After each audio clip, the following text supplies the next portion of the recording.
일생 동안 당신이 반드시 읽어야 될 100권의 책 일당백 여름 특집으로 저희는 울릉도 오디세이라는 책을 여러분께 소개해드리고 있습니다.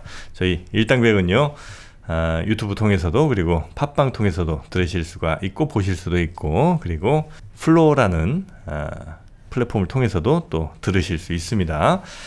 많이 사랑해 주시기 바라겠습니다. 자, 그러면 울릉도 오디세이 2부 이제 한번 시작을 해보도록 하죠.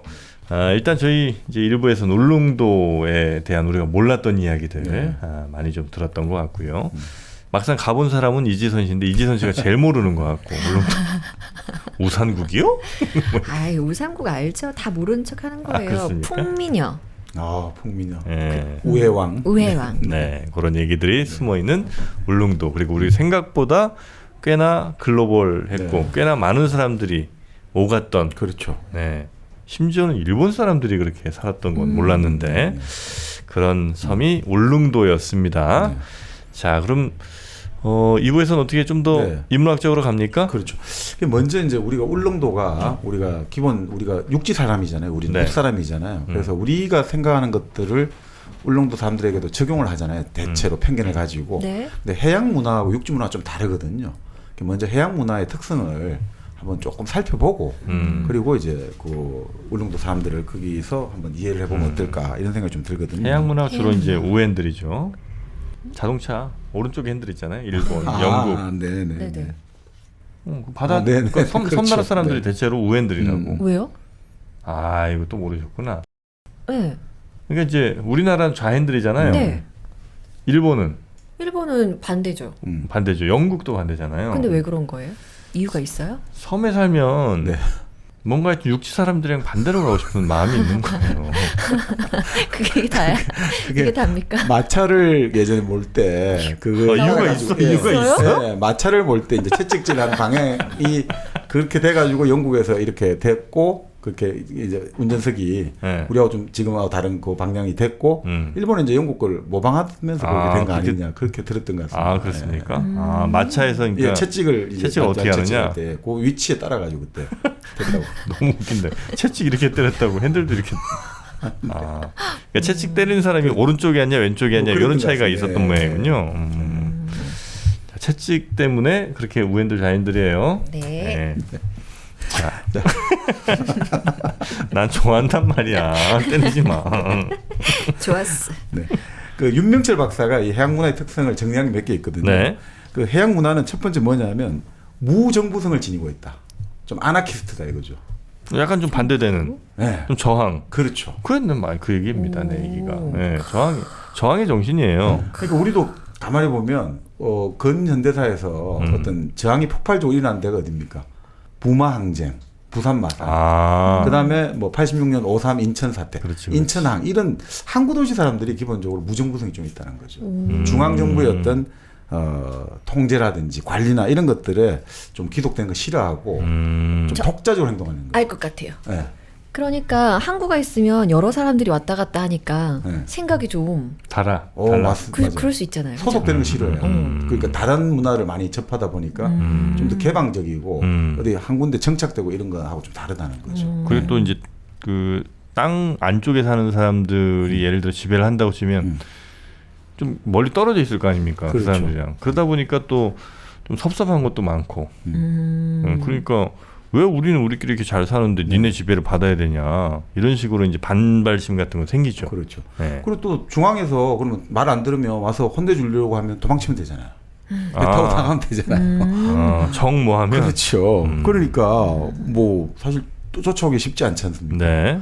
그러니까 그 사실 저는 부산 같은 경우 있을 때 그런 이야기 많이 들었거든요. 다른 이제 분지 지형의 도시들은 도망칠 탈출구가 잘 없다는 거죠. 이렇게 둘러싸여 있으니까. 그래서 거기는 주로 철학이라든지 문학 이런 게 발전한다는 독일. 독일 그렇죠. 근데 이 한국 쪽에 있는 데는 에이 수틀리면 그냥 배 타고 나 나가버릴래. 이런 이제 이런 성향들이 좀 상업이 발달하고 그런 것들이 이야기하는 거죠. 그리고 이제 대체로 보면 우리나라 뭐 한정이겠습니다만 귀향을 그 끝으로 보내잖아. 네. 그러니까 약간 좀 반골 기질 있는 사람들이 그쪽에 많이 살죠. DNA. 그렇지. 그렇지 않겠습니까? 다 뭐 섬으로 막 귀양 보내고 이러잖아.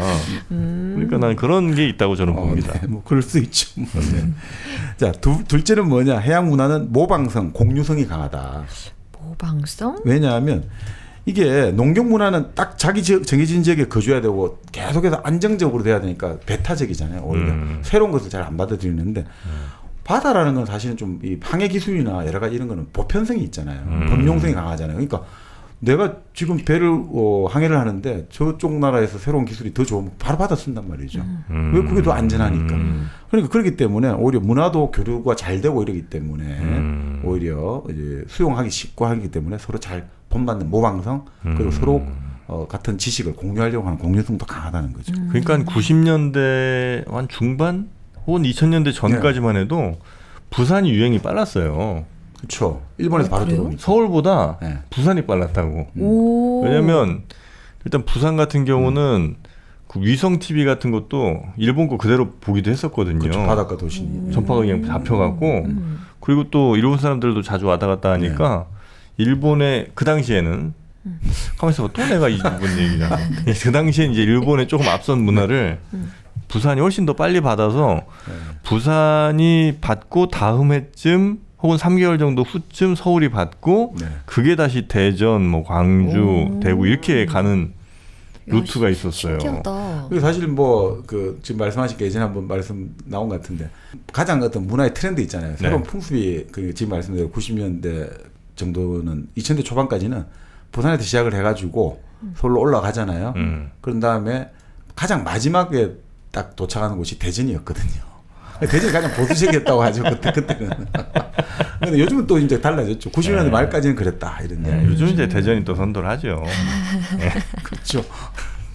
아, 옛날에 진짜 부산이 빨랐어요. 그래서 패션 좀 관심 있는 친구들은 부산에서 막 사람들이 입는 거 보고 막 그리고 이래. 홍콩 영화 같은 것도 빨리 들어온 게 그 배가 왔다 갔다 하니까 테이프, 비디오 테이프를 가지고 맞아, 맞아. 들어오거든요. 그러니까 저희들은 극장에서 개봉하기 전에 벌써 먼저 보는 경우도 있었어요. 미리 다 가지고 와가지고 그렇게 보는 경우도. 근데 이제 대부분은 극장에 몰 걸렸지. 상영할 수 없는 영화였으니까. 그 얘기 하셨구나. 아니, 홍콩. 역시. 네. 자, 그런 특징이 하나 있다 이거죠. 네. 그래서 이제 모방성, 공유성이 강하다. 그 세 번 이제 둘째가 그렇고 셋째는 뭐냐면 전파하고 이동하는 일이 비조직성을 띠고 있다. 비조직성 무슨 말이냐면 군대를 동원할 때 육지에서는 뭐 보병이나 기병을 대규모로 조직 딱 시켜갖고 이동을 할 수 있잖아요. 근데 바다라는 거는 이게 배를 가져가는 게 쉽지가 않다 이거죠. 그래서 좀 여러 가지 한계가 있다 이거죠. 바다를 건너야 되고 이런 면에서 이게 대규모적인 자원이 필요하고 그 규율 이런 걸 맞추기가 쉽지 않아 가지고 상당히 이게 비조직적이다. 어떤 걸 조직하고 하는 것 때문에. 큰 조직 네. 이렇게 해서 뭐 위계 조직 쫙 있고 이게 잘 안 되고 그냥 네. 배 한 척 내에서 그냥 네. 소규모 조직 요 정도지 네. 대규모 조직을 이뤄서 이렇게 하는 게 쉽지가 않다는 거군요. 뭐 예를 들어 가지고 장보고의 청해진이 그렇게 당시 동아시아 해상 무역의 거점이고 돈이 몰렸잖아요. 근데도 불구하고 왜 장보고가 신라에 결국 암살 당하잖아요. 그걸 잘 생각해 보면 답이 나오겠죠. 그러니까 조직적으로 발전하기 힘든 리더십이나 그 조직 체계가 응집이 약할 수밖에 없다. 비조직적이니까. 아무리 내가 대빵이라도 네. 저 배 내 부하 배이긴 하지만 그 부하가 또 그 배에선 짱이에요. 여기서 갑자기 내가 뭘 옛날 같으면 지금이야 이제 핸드폰으로 하면 되지만 예전 같으면 그냥 일단 출항하고 나면 그냥 그 배 단독이니까 야 내가 이렇게 해설을 해주네. 참 좋은 프로그램이다 진짜. 아, 그런 비조직성 그렇죠. 이해했죠? 네네 완전히 언더스탠딩? 완전히. 네. 그리고 넷째 해양 문화는 보존성이 약하다는 거, 불보존성이다.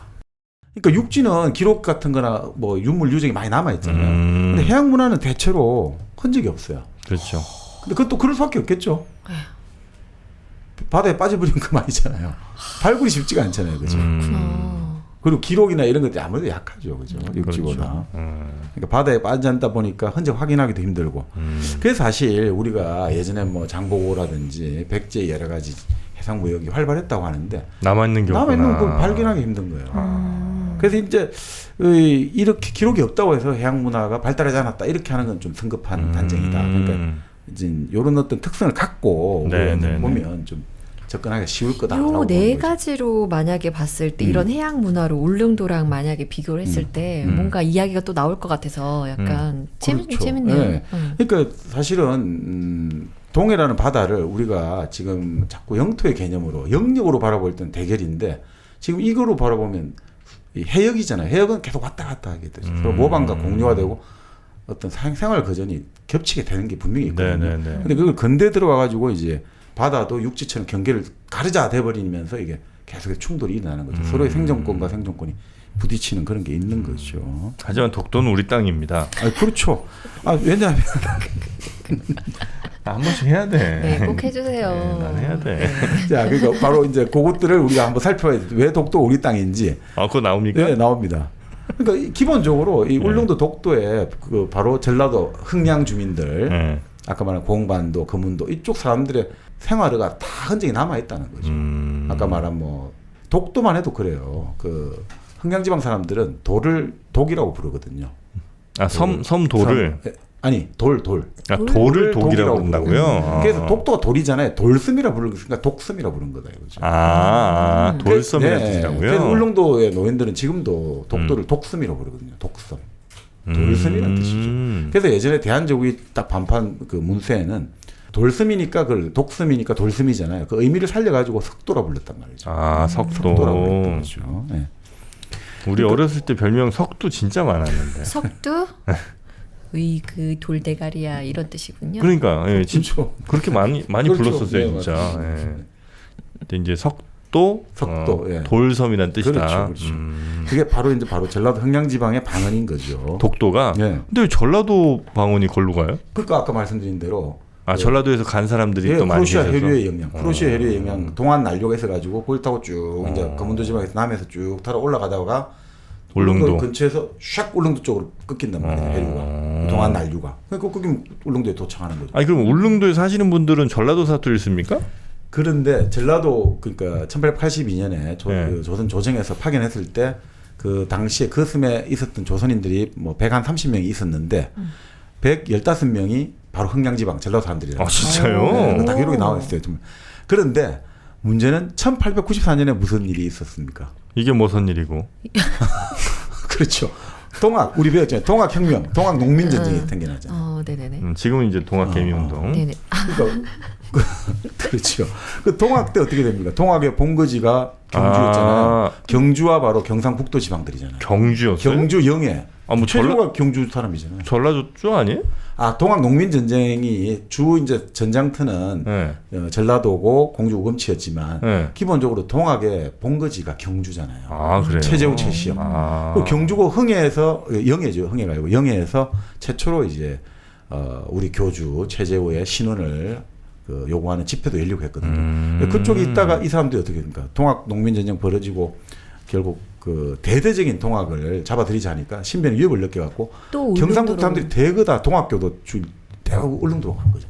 그래서 그때 이 사람들이 이제 주류가 형성되니까 결국 말투가 지금 확 이제 경북, 경주, 포항 말투로 다 바뀌어요. 그래요? 친구에서 이제 거기가 그래서 말투가 바뀌어진 거죠. 그래요. 하긴 굳이 따져보면 강원도랑 더 가까운데. 대한제국 때는 강원도 이제 이걸로 울릉군이 그러니까 강원도로 분류하는 게 더 맞는 것 같은데 네네. 경상북도로 한 이유가 경상도 쪽에서 많이 가셨구나. 그렇죠. 정치 난민을 한 거죠. 네네네. 제일 하여튼 우리가 뭔가 무슨 어려움이 생겼다, 힘든 일이 생기면 무조건 무조건 도망을 쳐야 된다. 무조건 도망을 도피를 해야 되거든요. 그러니까 바로 울릉도로 도피를 하는 거죠.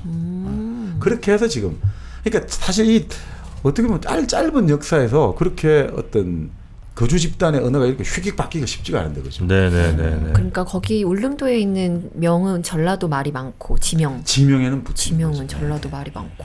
그 전에 지어놨으니까. 그렇죠. 그리고 그걸 저거 뭐라 부르냐? 예전에 저거 뭐라 가제바오로 불렀어. 그럼 가제바오인가 보다. 이런 식으로 되는 거죠. 저걸 뭐라 불렀지? 구미라 불렀어. 구미는 그 바로 흥양지방, 전라도 지방에서 이렇게 망곡했던 바닷가에서 저거 망곡한 부분을 구미라 불렀는데 그냥 구미 이렇게 부른단 말이에요. 구미? 저 구미 사람이에요?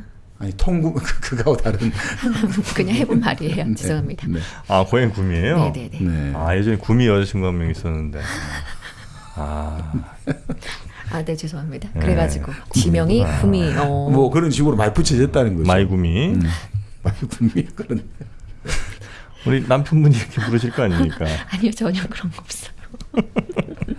네. 자, 그래서 우리가 왜 이제 독도를 우리 땅에 하느냐? 자, 그러면 근대적으로 보자. 이거 예전 기록도 많이 사야했지만 근대적으로 대한제국 칙령 제 41호로 1900년에 나와요. 네. 울릉도는 울도로 개칭하고 이름을 바꾸고 울도로 바꾸고 그 담당 구역은 울릉도 전섬하고 죽도, 석도를 관할한다.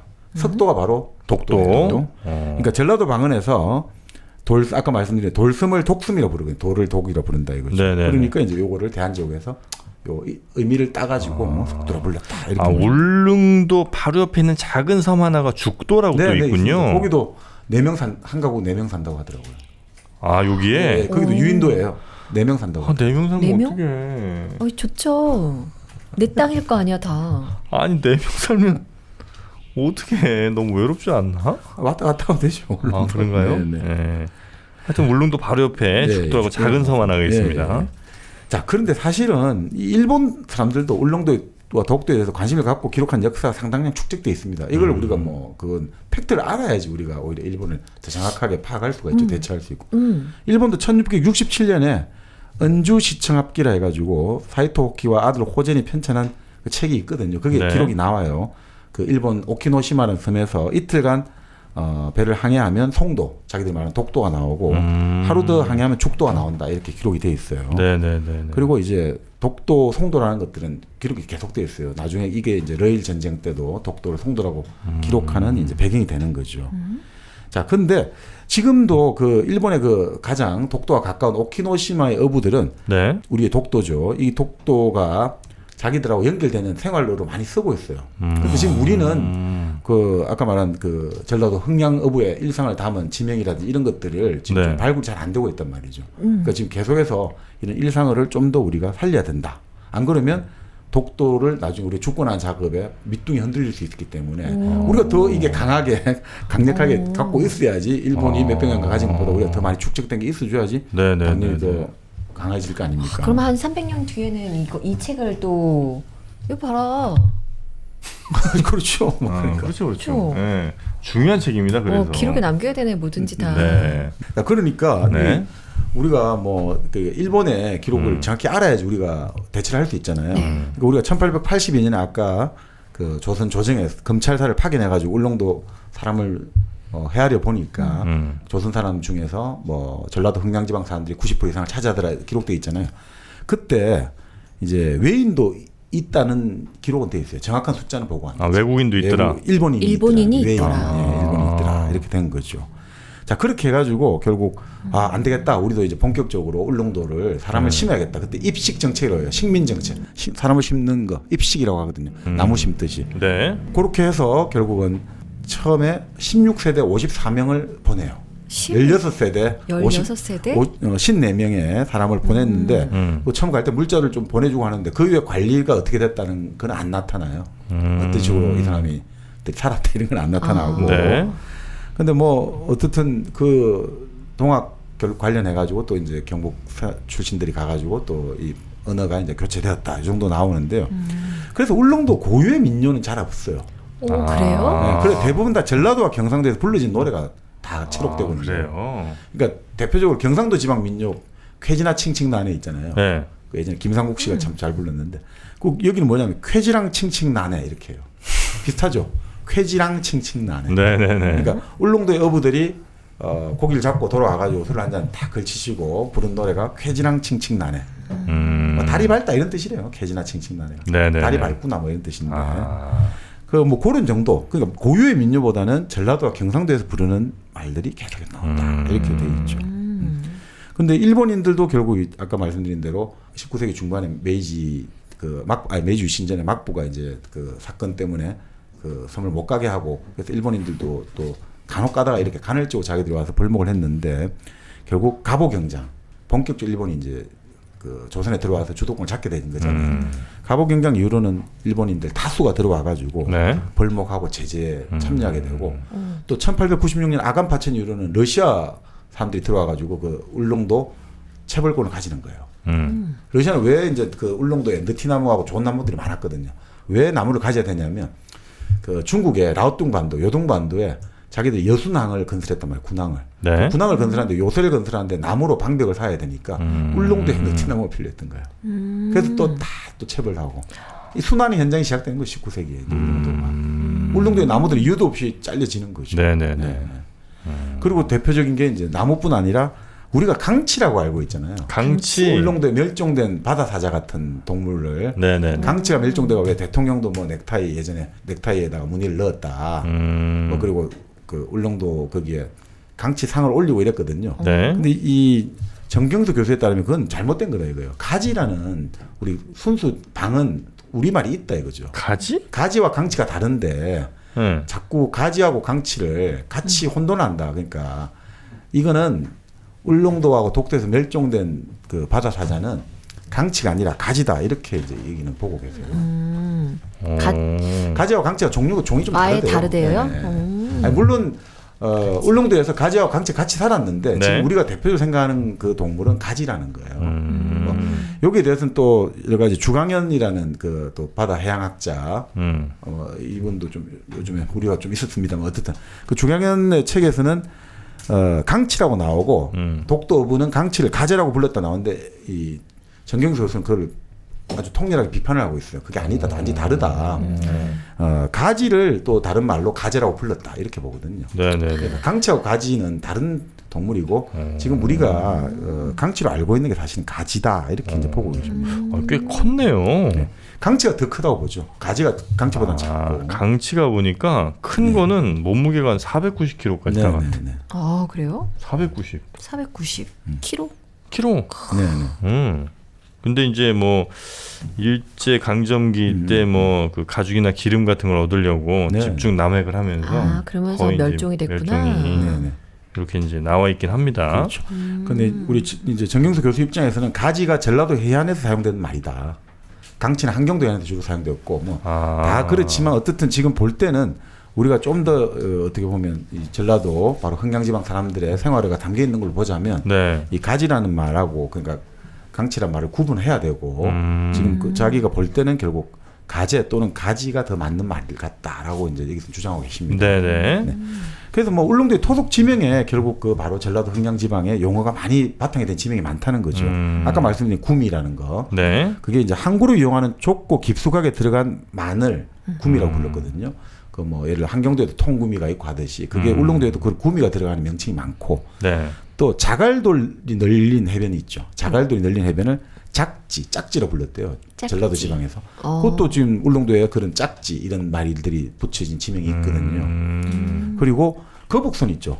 네. 거북손을 이제 전라도 그쪽에서 보찰이라 부르잖아요. 보찰. 거북손 조개 만나는 그 각각류 네. 있잖아요. 예, 우리 샘시새끼에 많이 나왔던. 네네. 그것도 여기 나오거든요. 보찰바우 해가지고 뭐 그런 식으로 이것도 들어가 있고. 거북손. 네, 거북손. 손, 거북손. 네. 거북손 같이 생겼잖아요. 네네. 네. 그리고 그것도 바로 지금 흥양지방의 그 방언이 다 울릉도 지명에 붙어 있다는 거죠. 네. 그러니까 이런 것들 와달 작은 돌이 널린 긴 해변을 와달이라고 부르는데 그 와달리가 있었다 이거죠. 울릉도 와달리가. 근데 이건 또 아주 나중엔 또 참 국토 분단의 비극이 또 울릉도에 들어 있거든요. 이 와달리에 울릉도 간첩단 사건이 일어나요. 1974년에. 이 와달리에 네. 울릉도의 어부와 뭐 일본을 갔다 왔던 뭐 어부들이 해가지고 간첩으로 몰아버린 거예요. 중앙정보부에서. 아, 실제 간첩은 아닌데. 결국 1974년은 간첩 사건을 몰아가지고 네. 사형을 3명 당했죠. 사형도 3명 나오고 어마어마하게 많은 사람들이 50명 이상 고초를 겪었는데 결국 2010년대 들어와가지고는 결국 재심에서 무죄로 다 판결이 나왔죠. 그래요. 그러니까 그때 그러면서 이 와달리 사람들이 전원 다 소개돼 버렸어요. 전원 다 그 찾는 동네에서 다 다른 곳으로 집단 이주가 돼 버렸어요. 네. 그거는 또 참 그다음 방공민속이라고 여기서 부르는데 그 방공시대의 민속이 또 울릉도에 아픈 과거로 남아 있다는 거죠. 근데 어떻든 뭐 지금 특히나 여기서 강조하는 게 독도 있지 않습니까? 네. 저 전라도 해안에서는 이제 아까 말한 절구, 돌절구를 도구통이라고 부르거든요. 도구통? 도구통. 돌절구 절구를? 네. 네. 그 저거는 경상도도 이렇게 부른 것 같아요. 도구통이라고 부르거든요. 아, 그래요? 돌절구, 네, 그래요? 도구통이라고 불러요. 그러니까 돌을 독이라고 불렀다는 아, 거죠. 독통이구나. 아. 그리고 다듬이돌 있죠. 네. 다듬이돌도 전라도 지방에 다듬이독이라고 불렀거든요. 그러니까 결국은 독도가 사실은 독이 돌습니다. 이 뜻이는. 옛날에 진짜 다듬이 소리 참 많이 들렸는데 요즘은 딱딱딱딱딱딱딱. 딱딱딱딱 아니죠. 똑따라닥딱 똑딱똑딱 이렇게 나거든요. 아 보통. 그렇게 쳐야 돼요? 네, 이게- 똑딱딱 똑딱똑딱 이렇게요? 이게 이제 두 명이 같이 치잖아요. 앞뒤로 칩니다. 예, 그 가운데 그 다듬이돌을 놓고 네. 앞뒤로 이렇게 친다고. 그 소리가 이게 어렸을 때 그 소리 들으면서 이렇게 잠에 들고 뭐 이런 기억이 얼핏 납니다. 요즘은 근데 그걸 못 보겠어요. 다듬이 하긴 뭐 그거 쓸 일이 없죠. 쓸 일이 없죠. 그거 어디다 주로 많이 했는지 알아요? 뭘 무슨 그 다듬이 돌이 어디에 쓰이냐면 이제 한마디로 우리의 다리미 같은 거죠. 그쵸. 그 천을 왜 말하고 나서 다 알았던 것처럼 아니 얘기하죠? 진짜 그럼 다듬여 하는 거지. 그게 뭐 다른 용도가 있어? 몽둥인가? 우리 어릴 때 그걸로 이제 몽둥이 쓰시던 남편들도 많았어요. 아주 나쁜 사람들인데. 근데 이제 그걸로 기저귀. 그렇죠. 그런 것들 해가 네. 또 들이죠. 기저귀가 그냥 예전에는 흰 천이었잖아요. 긴. 네네. 광목천 같은 거. 네. 그래서 그거를 이제 이게 접어갖고 놓고 딱따라닥딱딱딱딱딱 따다닥딱딱딱딱 이렇게 박자 맞춰서. 그건 어디 그 뭡니까? 젓가락 두드리는 술집 가서 그러니까 그게 헷갈려. 이게 내가 누워서 잠에서 들었는데 아버지가 젓가락을 두드렸다. 다듬이니까 도다다다다다디도다다디도다다디도다다디도다다 이렇게 갔었어요. 참. 리듬이. 여러분 죄송합니다. 똑딱딱한 그거는 술집 아니고요. 저희 집이. 오야 딱따라닥딱. 우지 마라. 거기 이제 젓가락이고. 그렇죠. 참 다듬이는 도다다다디도도도다다다디도도도. 요거였습니다. 죄송합니다. 네. 죄송합니다. 자, 이렇게 해서 뭐 이제 이 토속 지명을 강화시켜 가지고 우리가 이제 그 문화 주권을 좀 더 강조하자 이렇게 이제 나오고요. 여기 2장에서는 이제 그 학포라는 울릉도의 지역에 그 패촌화돼가는 보고서를 쓰고 있는데 그걸 뭐 한번 읽어보시면 아주 좋을 것 같고요. 네. 그 3장이 이제 재미있는 게 결국 자, 이거 어떻게 할 것인가 이 해정학적 관점에서 이 동해바다 울릉도 독도를 어떤 식으로 우리가 갖고 나갈 것인가. 요게 이제 어떻게 보면 이분이 하고 싶었던 이야기 같아요. 네. 그래서 결국 이제 그런 이야기를 해요. 울릉도와 오키노시마 비교를 하거든요. 이 오키노시마는 아까 말씀드린 시마네현 오키 제도의 독도와 가장 가까운 섬이죠. 그쪽 사람들도 독도 부근에서 이제 업을 자기들의 생존 군축 차원에서 하고 싶은 거겠죠. 그래서 울릉도 오키노시마 이야기하면서 결국은 뭐 여러 가지 오해가 있을 수 있습니다만 여기서 결국 이거겠죠. 그 이전에는 약육강식이라든지 점령이라든지 전쟁 한쪽이 한쪽을 일방적으로 다 우월하게 다 이기고 말살한다 이런 개념인데 지금의 시대는 결국 아까 말한 그 공생으로 가야 되지 않겠냐. 공생으로 지향하지 않으면 결국은 또다시 이게 우리가 서로 옳다고 주장하다가 이전에 어떤 제국주의 시대의 그러면 역사에서 조금 더 한 발자국도 움직이지 못한 거 아니냐. 네. 그러면서 우리가 이분은 이제 하이 폴리틱스 고위 정치라는 말 개념을 쓰는데 고위 정치 하이 폴리틱스 고위 높은 위치의 정치라는 거겠죠. 높은 층위에 이게 사실은 국방이나 안보 이런 거겠죠. 그 전쟁 이런 것들 통해 가지고 큰 문제가 결정되잖아요. 네네네. 근데 그 고위 정치는 기본적으로 권력을 항상 행사하려고 한다 이거죠. 높이 있는 사람들은 항상 힘을 쓰고 싶잖아요. 그러다 보니까 항상 울릉도와 독도 이 일상을 살아가는 사람들의 삶이 많이 힘들어지고 네. 또 생태계는 교란시켰다 이거죠. 그러니까 이 울릉도와 독도에서 이번에 주장은 아까 말씀드린 문화주권과 공생주의 정치를 이제 논해보자라는 걸로 나아가거든요. 자, 그러면서 이런 이야기를 하죠. 자기가 그 오키노시마라는 섬에서 열린 학회를 참석하러 갔단 말이죠. 네. 자, 그런데 자, 가려면 어떻게 가야 되느냐. 먼저 인천공항 갔다 이거죠. 인천공항 가가지고 일본의 간사이 공항을 갔어요. 네. 간사이 공항에서 또 일본의 국내선을 타고 또 다른 공항에 갔어요. 근데 거기 공항에서 내려가지고 또 배를 타고 그 오키노시마까지 가는데 30시간이 걸리더라는 거예요. 근데 만약에 울릉도에서 시작해서 울릉도에서 서울까지 가가지고 또 거기서 인천공항 가서 하면 50시간이 걸린다는 거예요. 울릉도에서 오키노시마 가려면. 근데 울릉도에서 오키노시마까지는 250km래요. 직선거리로. 그럼 계속선 타면 5시간 거리거든요. 네. 50km 시속 50km니까. 그럼 5시간 갈 거리를 지금 우리가 이 국경의 시대에서는 50시간이 걸린다는 거죠. 10배나 더 걸리잖아요. 왜 사람들의 일상은 배 타면 바로 가면 되는데 왜 50시간 걸리게 이렇게 만들어졌느냐. 그래서 이 사람은 국제관계가 아니라 이제 방제관계로 가야 된다. 인터로컬리티로 가야 된다.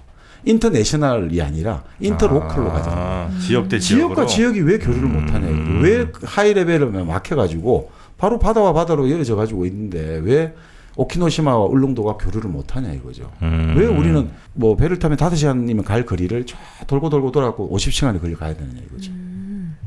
그래서 인터로컬이라는 이야기를 하는 거죠. 네네네. 그래서 사실 근대 국가가 생겨나면서 19세기 말 지금 잘 보시면 그렇잖아요. 울릉도 역사도 왜 울릉도와 독도가 문제가 됐냐면 19세기 제국주의가 서양의 제국주의 그리고 이제 서양의 제국주의 자극을 받는 일본 제국주의가 자기들의 그 힘을 투사하기 위해서 이제 이 바다가 하나의 대립과 대결의 공간이 되어버렸거든요.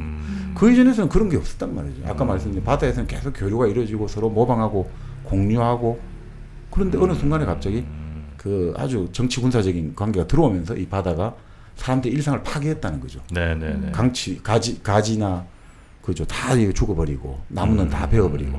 자 그러니까 결국 우리가 이제 이 지역이 더 이상 그 국가에 계속 종속되는 걸 당연시하는 걸로 가면 안 된다라고 보는 거죠.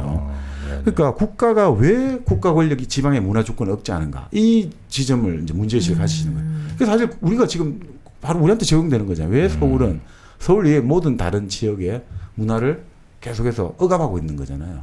서울 것이 세련되고 좋은 것이고 네. 서울 말이 아주 표준어고 이런 걸 따라하지 않으면 촌스럽고 뭔가 좀 이유다.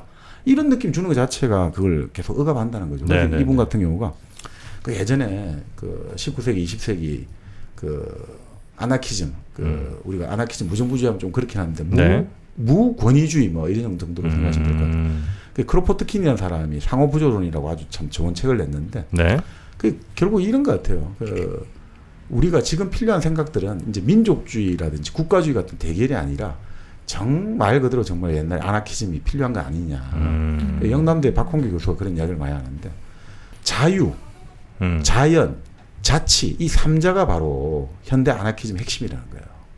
우리에게 가장 필요한 것은 자유, 자연, 그리고 자치라는 거예요. 우리 인간의 자유를 억압하는 어떤 국가의 중앙 권력의 자본이라든지 권력에 그거에 우리 맞서야 되고 또 인간이 살아가는 자연과 살아가는 생태계의 어떤 그 평형을 파괴하는 그 공업 문명에 대응해서 우리 자연을 보존해야 되고 그리고 우리의 삶을 우리 스스로 결정하지 못하게 하고 계속 끊임없이 야 이것이 좋은 것이야. 그냥 이것대로 우리가 정말 강남 아파트를 가지 않으면 우리는 다 낙오한 것 같고 우리가 뭔가 좋은 대학교를 못 나오면 다 낙오한 것 같고 이런 걸로 끊임없이 사람을 억압하고 중앙의 어떤 관리와 통제를 받아들이게 만드는 거기서 벗어나서 우리 스스로가 우리 운명을 결정하는 자치로 가야 된다. 이게 이제 박홍규 선생도 인식하고 결국 뭐 정경수 교수님도 그렇게 생각하신 것 같아요. 탈중앙화. 그렇겠죠. 권위화, 탈집중화. 어떻게 보면 그 비트코인이랑도 좀 많이 맞닿아 있습니다. 그러니까 결국은 다 그런 것 같습니다. 그 시대의 흐름일 수 있어요, 이게. 시대의 흐름이긴 한데 좀 어렵긴 하네요. 왜냐하면 요즘에도 계속 독도 문제는 이게 끊임없이 계속 독도는 우리 땅이라고 우리가 아무리 외쳐도 사실 해결이 쉽지 않은 문제니까 계속 나오는 거잖아요. 오히려 이래서 더 이 탈중앙화 이런 게 필요할 수 있다는 말씀 아마 그래서 하실 것 이제 이런 같아요, 거죠. 바로 이 정경 교수는 그래서 울릉도 사람들이 독도 문제에 나서야 된다는 거죠. 지금 서울에서 계속 우리가 뭐 그 무슨 이상한 단체들이 나서갖고 이렇게 하지 말고 울릉도 사람들이 오히려 우리의 생존 일상이 이루어지는 사람들이 설득을 일본 정부와 일본의 그 오키노시마 사람들하고 계속해서 우리 그것들을 우리의 생존권과 우리의 어떤 문화와 이런 것들을 같이 협력하고 이러면서 오히려 설득력을 더 강화시킬 수 있다. 실제 거기에 사는 분들이 사는 사람들의 목소리를 말해줘야지 이게 더 설득력이 있지. 중앙의 목소리를 하니까 이건 문서화된 목소리로 서로 싸우자는 얘기처럼 들린다. 기록만 야 우리 기록에는 우리 돼 있어. 그럼 일본 사람들도 이상한 기록 가져와서 야 우리 기록에 돼 있어. 이러면 평행선이란 말이죠. 차라리 우리는 야 흥양 사람들이 와서 야 그 옛날 계속 갔단다. 여기 와서 그 너희들은 그 이 바위에 그냥 한자 평함 지금 우리는 이 바위에는 이런 붙였고 여기는 이런 붙였고 우리만 우리가 오랫동안 우리가 왔겠니 이런 식으로 이야기를 하고 그렇게 하는 게 더 사실은 강력하지 않냐. 네네네. 그래서 이제 그 물론 이제 이건 중요합니다. 우리가 당연히 문서의 기록을 확보하는 건 중요하죠. 그래서 뭐 우리가 아까 말씀드린 대한제국의 그 관보에도 그렇게 1900년에 나와 있어요. 고시가 돼 있고 또 2차 세계 대전에 GHQ라고 하죠. 미군 그 연합군 총사령부가 작성한 명령서에 보면 이게 한국과 일본의 영토 나오는 지도가 있거든요. 거기 보면 독도 부분에 이렇게 쭉 이제 바다를 이렇게 쭉 직선으로 갈라야 되잖아요. 근데 울릉도 독도 부분에 이렇게 원이 그려져 있어요. 그러니까 요거는 한국 거다 이거죠. 네. 울릉도 독도. 예. 그렇죠. 네, 다 돼 있어요. 사실 뭐 논란이 될 것도 아닌데 워낙 이제 뭐 싸움을 뭐 그쪽에서 걸어오니까 우리 이제 대응한 측면이 좀 있긴 합니다만 네. AHQ요? GHQ. 제너럴 헤드쿼터스. 그 HQA라고 또 있어요. 네. 하이 퀄리티 애플이라고. 네. 정말 그 영주 은하수 사과. 네. 혹시 드셔보셨나요? 네? 영주 은하수 사과? 아니요. 울릉도에서 그 명이나물만 먹지 말고 네. 영주에서 나오는 그 은하수 사과를 한번 좀 드셔보세요.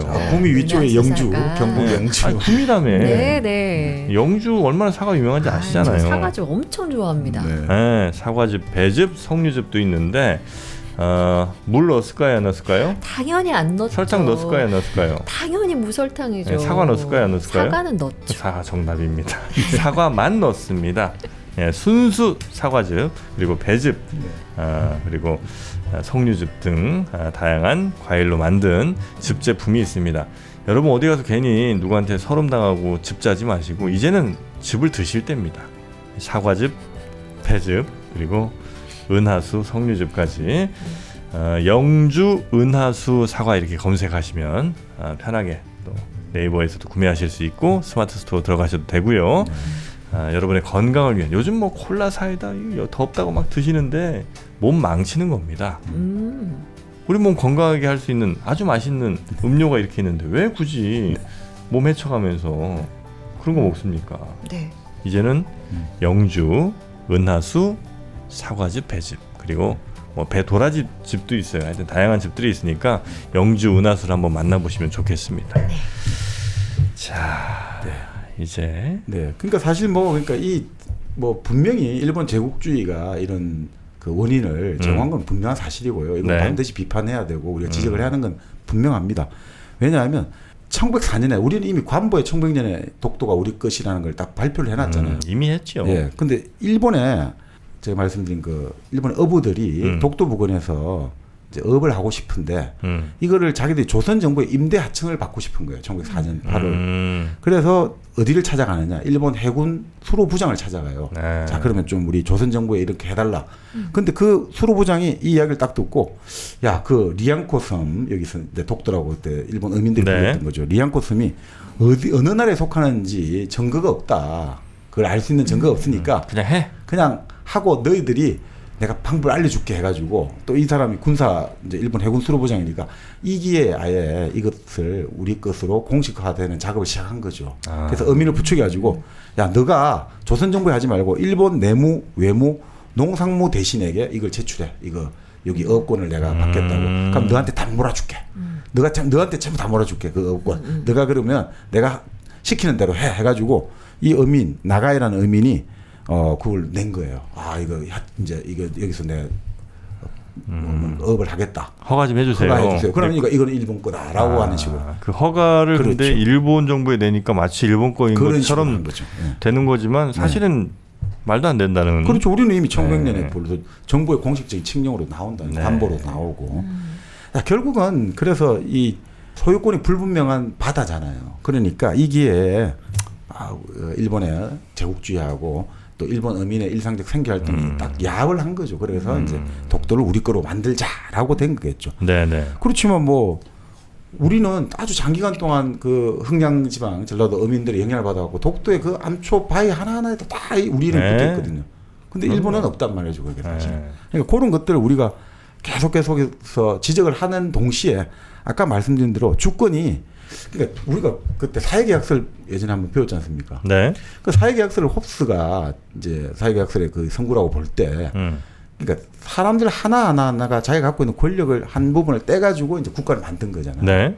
그러니까 이게 참 재밌는 게 결국은 뭡니까? 지금까지 사회나 나라나 이런 거는 막 국가가 하늘에서 내려준다, 신이 만들어준다든지 뭐 자연적으로 됐다는데 그게 아니라 우리가 주체야라고 이제 바뀌었잖아요. 우리가 주인이야라고 바뀌었잖아요. 그러니까 이건 사실 사회가 이제 우리의 계약으로 성립된 거거든요. 내가 동의 안 해주면 당연히 성립이 안 되는 거거든요. 그러니까 주권자가 따로 있는 게 아니라 각각의 개인들이 참여하고 있는 거란 말이죠. 자, 그 개념에서 보자면 이제는 우리가 소수를 배려하는 이제 문화 주권으로 좀 나아가자 이렇게 보는 거죠. 여기서 그 주권이라는 게 우리를 벗어난 게 아니라 네. 같은 사회를 구성하는 개별적인 사람들이 우리가 이걸 만들어낸다면 소수를 배려할 때 이게 이제 진정한 문명이 아니겠느냐 이거죠. 그러니까 결국 왜 우리가 소수를 배려하냐 여러 가지 말이 많지 않습니까? 근데 이건 간단한 것 같아요. 소수를 배려하지 않으면 결국은 마지막 한 명이 모든 걸 다 먹는 약육강식 법칙이 작용하기 때문에 내가 살기 위해서 소수를 배려하는 거거든요. 모두가 살기 위해서. 네, 모두가 살기 위해서. 네. 내가 지금 그럼 좋아. 나보다 약한 놈이 있으면 내가 다 짓밟아버리면 난 좋을 것 같잖아요. 그럼 나보다 센 놈이 나를 짓밟을 거잖아요. 그렇기 때문에 그걸 방지하기 위해서 나는 나보다 약한 적을 짓밟고 싶지만 내가 얘를 짓밟는 순간 나도 짓밟힐 위험이 있기 때문에 내가 참아야 된다. 여기서 바로 근대사회가 나온 거거든요. 네. 그러면 결국은 이제 문화주권도 뭐냐. 이제는 사람과 사람의 문제를 떠나가지고 이제 생태계 자체를 나아가자는 거죠. 그 사실 지난 시간에 우리가 불교 이야기를 좀 했지 않습니까? 네. 불교가 앞으로 제4차 산업혁명에서 아주 역할이 클 거다. 근데 왜 그러냐 할 때 그때 어떤 분이 그런 이야기 했잖아요. 불교가 이제 공유 경제 시대가 온다 지금. 근데 지금 이게 어마어마한 문제라는 거예요. 왜냐하면 근대사회 성립이 뭐냐 이거죠. 우리 소유권, 사유재산, 그리고 우리 투표권 이게 뭡니까? 우리 각각 개인이 갖고 있다는 거잖아요. 개인이 갖고 있는 소유가 주축이 된 게 이 근대사회인데 이제 공유로 바뀌잖아요. 네. 이래 되면 정치, 경제, 사회, 문화 다 바뀐단 말이에요. 그럼 여기서 이걸 어디서 갖고 올 거냐? 이 패러다임이 바뀌어가는데 네. 지금까지 우리는 근대가 민주주의, 자본주의가 뭡니까? 사람의 소유라든지 그 소유가 경제에 작용한 게 자본주의고 그 소유의 형식이 정치에 적용한 게 1인 1표가 되고 민주주의가 되고 그것은 한 개인이 절대로 이 자기 권리를 양도할 수 있는 개인이 만드는 게 사회가 됐는데 이제 공유 시대가 왔단 말이에요. 그럼 이거 뭐 어떻게 설명할 거냐 이거죠. 이러면 이거 어디서 이제 그럼 민주주의 근거를 할까? 자본주의 근거를 할까를 이 흔들리는 기초를 어디서 우리가 보강을 할 거냐 이거죠. 이런 것들 속에서 사실은 좀 문화주권론의 네. 개념도 같이 들어가는 거 아니냐. 우리가 이제 막 우리가 주권자니까 우리가 최고야 해가지고 국가가 계속해서 세속 주권끼리 부딪히는 답이 없죠. 그건 결국 강한 놈이 결국 다 먹게 돼 있어요. 그래도 전쟁을 할 수밖에 없잖아요. 결국 네네네. 그렇게 하면 우리 답이 나오겠냐. 울릉도 독도 문제를 가지고 우리 문화주권을 제거해가지고 좀 더 우리 문화적으로 같이 일상을 사는 사람들끼리 설득을 해가지고 여기들에서 그러면 우리가 명확하게 역사적인 거를 딱 규명하고 계속 사안은 가되 최종적 해결 수단을 위해서 전쟁이랄까 무력이랄까 이런 것들은 어떻든 간에 안 된다는 것들을 계속 좀 합의가 되면 참 좋지 않겠나 이런 생각이 듭니다. 네. 감이 좀 와요? 예전에 마르크스가 그런 이야기를 했거든요. 마르크스가 얘기했습니다. 마르크스가. All the solid melts into the air 해가지고 모든 단단한 것들이 이제 녹아서 공기 속으로 녹아 없어진다 했거든요. 무슨 말이냐면 예전에 신분제 사회에서 사람을 올가매던 그 신분, 평민, 귀족 나를 완전 눈에 보이는 사슬을 올가매는데 그게 다 이제 사라져서 공기 속으로 녹아 없어진다. 네. 근데 지금 사실은 이제 또 공유 경제 시대 제4차 산업혁명에서 지금까지 근대 국가는 주권이잖아요. 절대로 이건 신성불가침이고 침범할 수 없고. 근데 주권과 주권이 부딪히는 게 어떻게 돼요? 전쟁밖에 안 나잖아요. 계속 세계대전이 나오고 결국 힘센 놈이 이기자. 이렇게 되니까 이게 네. 과연 결국 지금 우리한테 이렇게 가다가 결국 그 체르노빌이 일어나고 그다음에 여러 가지 자연재해 그 뭡니까 일본의 그 3.11 동일본 대지진 같은 이게 어떤 식으로 올지 모르잖아요. 자, 그럴 때 우리가 과연 이제 인간끼리만 잘났다고 할 거냐 이제 생태도 봐야 되고 자 그럴 때는 그럼 어떻게 해야 되냐 공생하는 법을 배워야 되지 않겠냐 그래서 하여튼 대립과 대결보다는 좀 뭔가 공존과 문화를 가지고 우리가 좀 이야기를 해야 되지 않느냐 네. 그리고 우리의 역사의 책임을 묻는 것만 갖고 안 된다는 거죠. 오히려 이분은 그런 이야기를 해요. 정경수 교수는 생태재판소를 저 국제사법재판소만 설립하지 말고 생태재판소를 설립해가지고 가지 그 아까 바다사지 네. 그 절멸한 역사적 책임을 일본에 물어야 되는 거죠. 뭐 우리도 물론 뭐 죽일 수도 있겠습니다만 완전히 이렇게 치를 말린 게 일본이 와가지고 총으로 쏴 죽이고 네. 서커스 동물원 팔으려고 다 그 새끼들까지 다 잡아갔단 말이죠. 그렇게 절멸했던 것들 왜냐하면 자 보세요. 가지가 그렇게 전쟁할 때 뭐 기름 쓰겠다 그리고 죽인 시체를 농업 비료 쓰겠다 가죽을 가지고 활용하겠다 가지 죽였잖아요. 근데 또 45년 전쟁 끝나고 나서 48년에 미국이 또 독도에 사격 훈련을 했단 말이죠.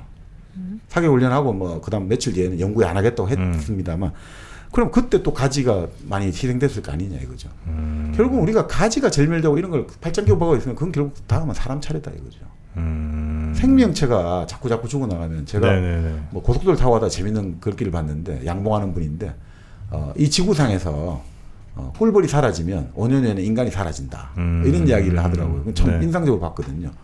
그러니까 꿀벌을 배려하지 않고 생태계 나무를 배려하지 않는 그 감수성은 결국 나보다 약하고 나보다 뭐 이런 인간에 대해서 그 감성이 없는 거고 그건 결국 이 사회 전체에 대한 윤리적인 어떤 동료의식이랄까 연대감이 상실되고 그건 결국 사회 파탄으로 가는 거 아니냐 그런 면에서 이제 오히려 이분은 그 정말 생태 재판소 설립해가지고 오히려 일제의 책임을 묻는 건 그런 식으로 물어야 된다 더 이런 이야기도 하시죠. 그 가지 혹은 뭐 강치로 이해하시는 분들도 많이 계시겠습니다. 그 강치나 가지를 절멸시킨 그 책임 같은 것도 얼마든지 물을 수 있는 것이다.